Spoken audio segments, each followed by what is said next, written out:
All right, so here we go.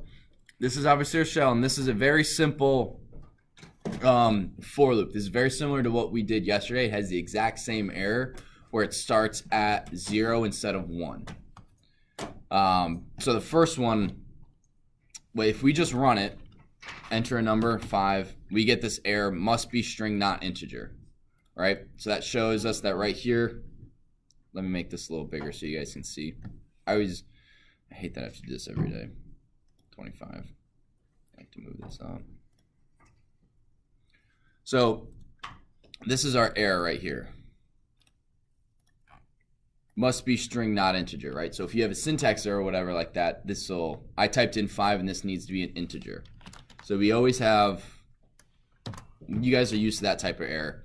How to use the debugger. What you do is on your shell, you go up to debug and you go to debugger. Now right here by default, it gives you these options. So you have stack and locals. Locals are your local variables. So for your function, globals are global variables in your script. And then source is the source code that you're using in that particular line of code. So once this is open, we're going to start with just, we're going to go through these. I'm going to go through the same code about 5 different times, one with stack, and we're just going to add to it so you guys can see what it looks like and what it means by how do I see a global versus a local variable. So once you've opened this, you run, you see how it says debug on here too? You run it. All right. So then nothing's happened. There are 5 buttons here. Go will run the program until it hits either the end of the program or a breakpoint.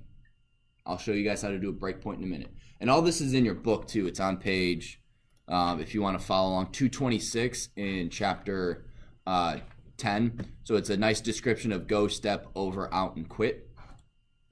So go again runs the program, boom, and it goes through the whole thing. Let's run this again.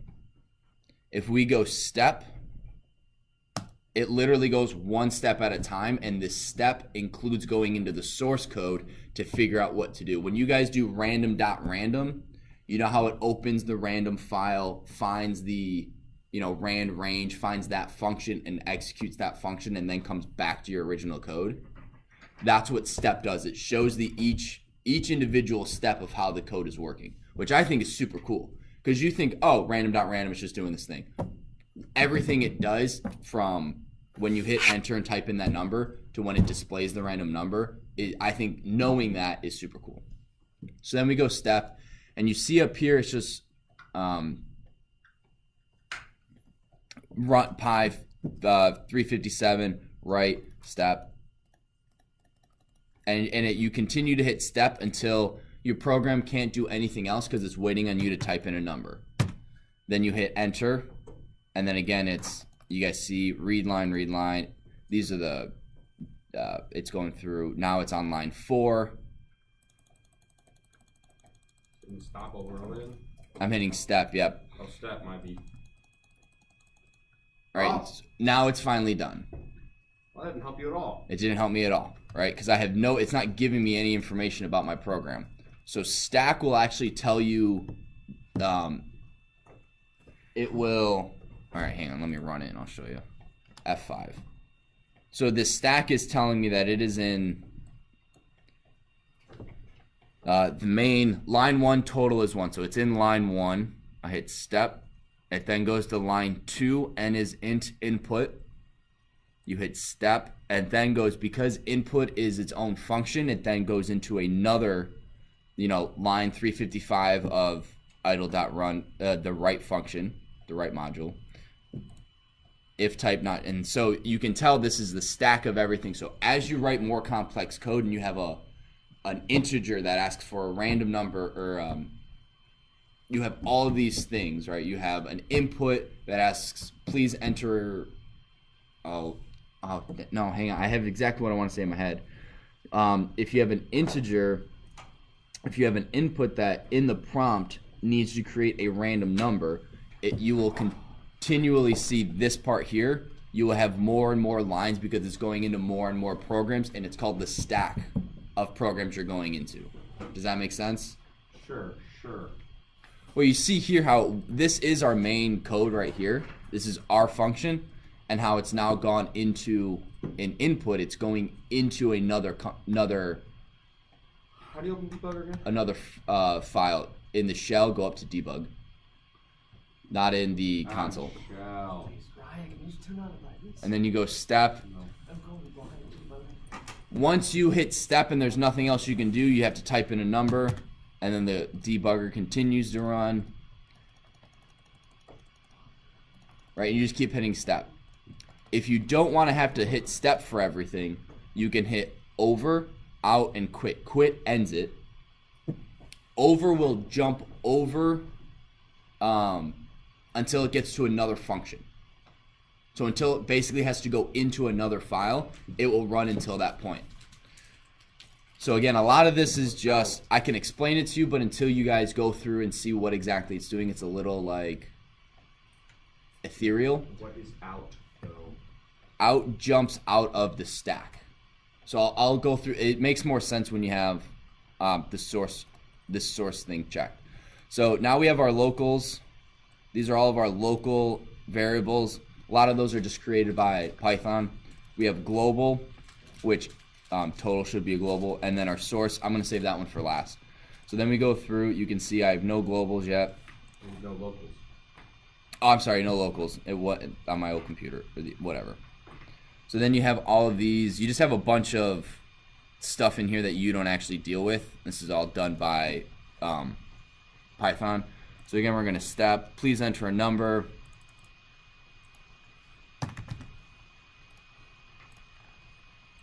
So then, where is?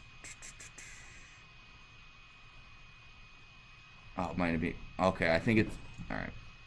Step. Did I hit? What? Wait, what happened? Oh, there we go. So now we have. Where is? What's that number? N. Where's N?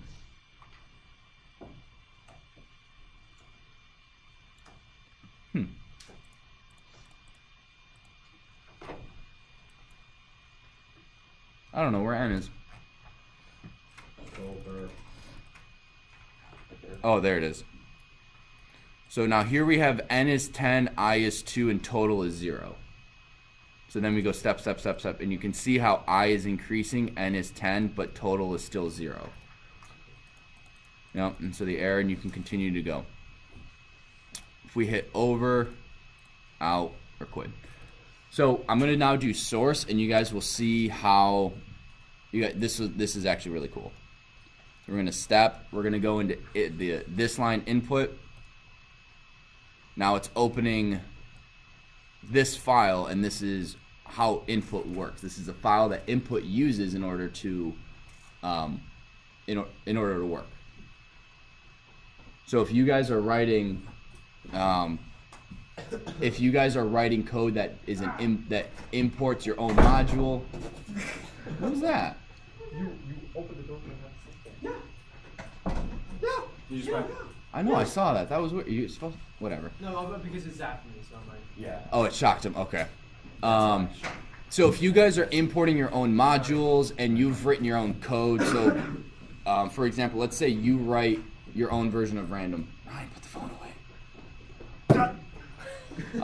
You guys write your own version of random and you import random, and you make an error in there, but you don't know it. So then you write a second program that imports your version of random. It will then, and then you call it, it will go into your version of random and walk you through there, and then you'll find your error, you can fix it, and then it'll work. So we're actually, if we close this, because we're like, oh, it goes into that line, in that code, it will continue to open it, and you see how it's walking through each line. This is it evaluating how, if it's working or not. So We don't. You actually see the line it's on. Then? You can see the line it's on. Check source. We don't. Yeah, if you check source, we don't need any of that information, right? I don't care because I know that's working because it's input written by Python and I haven't edited that code. Oh, that's like that is the Python like this is what you, when you download, this is one of the files that's installed that comes with, like, that's how print works. I like. So is it printed in? Oh, so they like use Python to code Python? How does that work? I don't know. But like, how do they They simplify it. How So do they it's, code it if it's not coded yet? I don't, Automate the board and stuff, right? I don't know how you make a programming language without a programming language. Like, you build a game with Python, well, how do you build Python if you don't have How did you Python? get started in the first place? Just use binaries. Chicken. I don't, it's not chicken versus the egg. I don't know how it works. I read about it, but I just can't remember. What Right. came first, the Python or the Python? All right, so let's say I don't need to know any of this information. I'm gonna hit out. No, did I screw? Now I hit a number, 10. If I hit step, it's gonna go through all of that. Oh, I shouldn't make an IB 10. Step. Okay, how am I supposed to tell where the error is? How does this help me at all? Well, Because- total is 0. I'm gonna show you, Okay, I know it was 0. right? Again, I'm now into how to display information. I want to hit out. See, that's too simple of a code. What out does is it jumps you out of all of those nested functions and nested files that you're in, so you don't have to go through line by line by line, because I don't need to know how input works. I don't need to know that if there's an error in print, because those were pre-written and they're fine. They've been working for millions of people. So you hit out and it jumps out and it goes back to your next line of code. Make sense? Over will jump through your code until it gets to, it would basically go from here to here, and instead of going into all of this, it would go to the next function that's used. I like how it raises type error, raise value error. Like it raises the errors. Like that's what you see. Yeah. If I were to edit that, could I build a new programming language? Well, watch this. Python 4. We just made Python 4 right there. Okay, I'm actually kind of scared to do this, so we're gonna hit save, and then we're gonna close that because I want to be able to put it back. We're gonna make this that. Now we're gonna run it. Hit OK. The debugger's open. I'm gonna hit go. 5. Nope, didn't work. Nope, I didn't do something right. Maybe they don't let you do that. I hope not, because I'm like, Having an aneurysm? okay, it's back to the way it was. Entire thing just crashes. So now what you can do is you can set breakpoints in your code. So you go here and you right click. Oh, set breakpoint. What will happen is your code, if you hit go, will go through normally until it hits a breakpoint, and then it will stop. So I want a breakpoint here at this line. We're gonna run the debugger, and I'm just gonna hit go. Enter a number. It's waiting on me. I'm gonna hit 5. I'm gonna hit go. Oh, I need to go. Enter number 5. I'm gonna hit go. Now it's stopped at. You can see that it stopped on for I in range n+1. I know it's kind of hard to see. I can't make this text any bigger. Which is exactly where I've put my breakpoint here. What I then do is I can go hit go, and it will skip through. It'll do this line and then come back here and wait. And what you do is you look at down here at these variables. You have I, n, and total. I've created total. Total is now 0. It was 1. I'm going to start this over, because this is how you would find errors. Oh, my debugger turned off.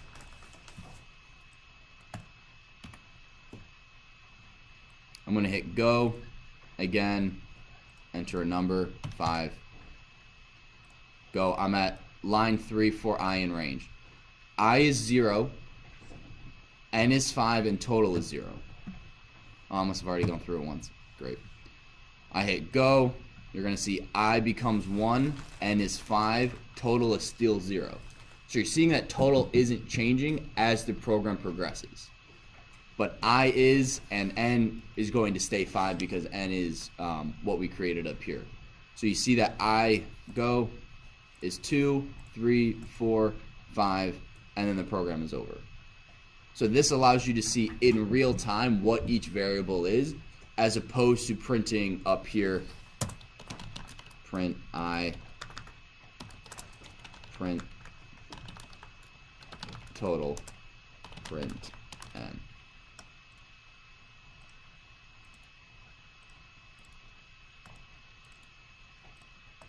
Does that make sense? So you see everything in here all at once in your program. So you can see, oh, I have a program that 30 lines ago I asked for a variable and I used it, and it changes in those 30 lines. I need to take a look at it. It will store it, and so you can see all of your variables here and how they change per line. So that's how you would use it to find an error. Does that make sense? Ethan? Would it go into the range function? Did the source thing? No. I don't know why it's not going into that one, though. We could do, let's find out, though. X is range 0 to 10.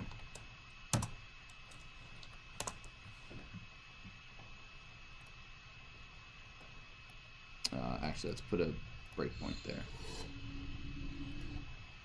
It's opening my, I opened Microsoft. I opened Firefox to take attendance, and it opens up the YouTube video I was watching. Wow, what were you watching? I was watching a TEDx talk. Peter von Oom.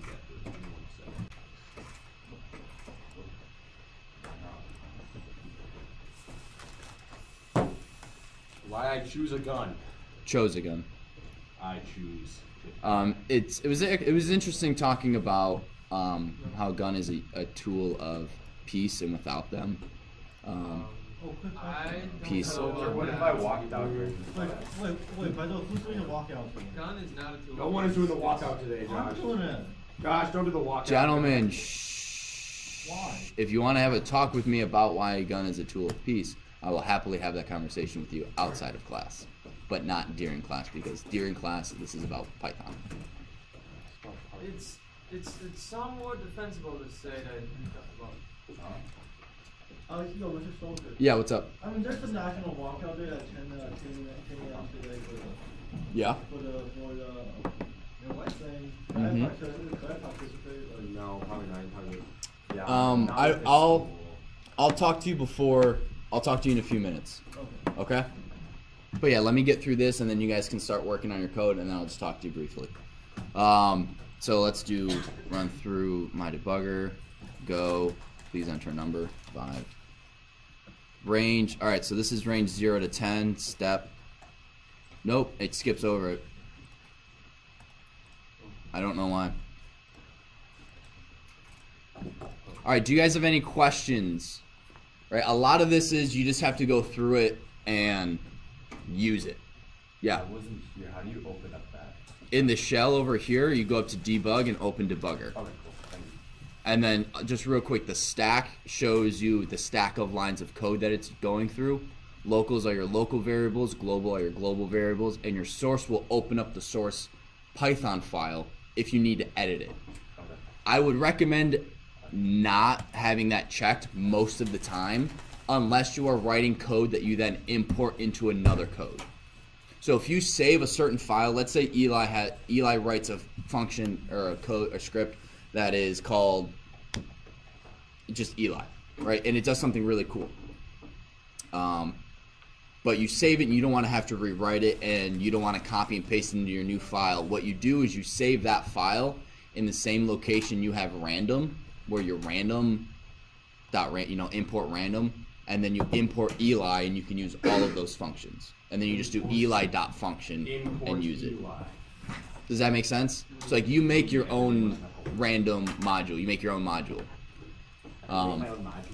You can. Yeah, but it has to actually be useful, which is very difficult. Object-oriented programming too. That's what that is. I know object-oriented programming, Ethan, because that's what Python is. Not so far. Once you do classes, yes. Those classes suck. Yeah, that's why it's hard. Class. So you could. Classes There, are useless. there is an argument that anything you can do with a class, you can do with That is correct. So, variables, and that's what Dr. Stoughton was talking about. Yeah. You don't necessarily need to know for Python object-oriented programming. With other ones, I'm sure you do. But anything you can do with a class in Python, you can do with just variables. It's just a little easier, I think, once you understand classes, how to use them, more than just having a lot of variables that are slightly different. But regardless, that's the end of the video. Hang on, where's the...